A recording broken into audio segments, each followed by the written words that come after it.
আজকে তোমাদের সাথে শেয়ার করব সাগরের আশীর্বাদী পার্ট 2। ফার্স্ট পার্টটা তো তোমরা দেখেইছো আমরা কীরকম করে মজা করে কাটিয়েছি। তো একটা পার্ট দুটো পার্টে আমি সত্যি কমপ্লিট করতে পারিনি, এটা আমার ঠাম্মা। আর কমপ্লিট করতে পারিনি তাই ভাবলাম যে পার্ট 2টা দেখি কতটা হয়। পার্ট 2তেও বিশ্বাস করো কমপ্লিট করতে পারিনি, এটা আমার ছোট ঠাম্মা মানে সাগরের মা ছিল ওটা।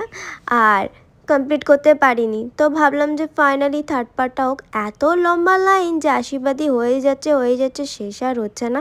তো ভাবলাম তোমাদের সাথে সেইগুলো যতটা পারি শেয়ার করার চেষ্টা করি, তাই না? আর একটা লাভদায়ক কী বলো তো, আশীর্বাদী করলে এরম টাকাও পাওয়া যায়। ভাই প্লেট ভর্তি হয়ে গেছে। আর এখানে গোপাল সোনাকে নিয়ে আমার কাকা আর কাকিমা একটু আদর করছিল, তো ওদেরও একটা এরকম ছোট্ট গোপাল আসুক ওদের কোলে। আর এটা আমার ছোটো কাকিমা। আর এখানে ছোটো পিসি ফাইনালি বসেছে, আশীর্বাদী করছে লাস্ট। তো আজকের পর্বে এটুকু, দেখা হবে থার্ড পার্টে।